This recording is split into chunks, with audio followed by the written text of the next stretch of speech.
سورہ کہف کی آیت ہے، آیت نمبر 110، اور اللہ تعالیٰ فرما رہے ہیں، کس سے فرما رہے ہیں؟ جس پر یہ قرآن نازل ہوا، جو صاحب قرآن ہے، جس پر اس قرآن کی وحی نازل ہو رہی ہے، اسی سے فرما رہے ہیں۔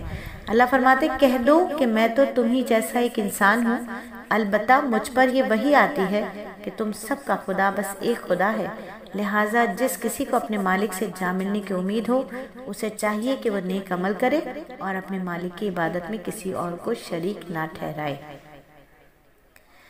یعنی اللہ رب العزت کس سے فرما رہے ہیں؟ نبی صلی اللہ علیہ وآلہ وسلم سے فرما رہے ہیں کہ تو کہہ میں بھی ایک آدمی ہوں جیسے کہ تم ہو۔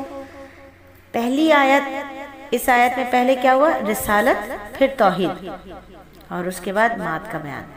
اللہ رب العزت اپنے محبوب پیغمبر سے فرما رہے ہیں نا کہ آپ لوگوں سے کہہ دیجئے کہ میں بھی تمہارے جیسا انسان ہوں، مجھ میں تمام انسانی لوازمات اور ضروریات پائی جاتی ہیں، لیکن اللہ نے مجھے یہ امتیاز بخشا ہے کہ میری طرف وحی آتی ہے، میری طرف وحی کی جاتی ہے، اور یہ سب سے بڑا اعزاز ہے جو بعض انسانوں کو اللہ کی طرف سے نصیب ہوتا ہے۔ اللہ تعالیٰ جس ہستی کو رسالت و نبوت کے لیے منتخب فرماتا ہے، اسی طرف وحی بھی نازل فرماتا ہے، اور اس کو شریعت کا قطعی اور یقینی علم بھی عطا فرماتا ہے۔ اور وحی کا سلسلہ نبی صلی اللہ علیہ وآلہ وسلم کی ذات مبارکہ پر مکمل ہو گیا۔ نبی کے بعد اس دنیا میں اب کسی پر کوئی وحی نہیں آ سکتی، نہ آئے گی، نہ آ سکتی، نہ آئی ہے۔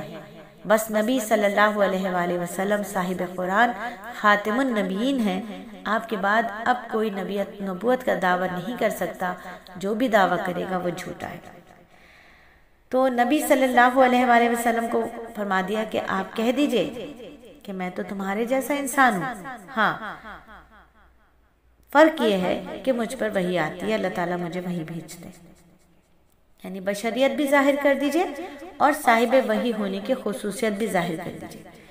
میرے پاس وحی آتی ہے، تمہارا معبود اکیلا ہے، اس کا کوئی شریک نہیں ہے۔ آخری آیت میں کیا، آخر جملے میں کیا فرما دیا کہ اپنے مالک کی عبادت میں کسی اور کو شریک نہ ٹھہراؤ۔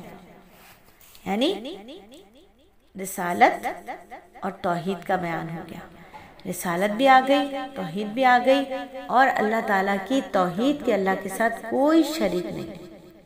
اس حکم سے ایک بہت بڑے فتنے کا اللہ رب العزت نے دروازہ بالکل بند کر دیا، اور اس میں نصارہ مبتلا ہو گئے تھے۔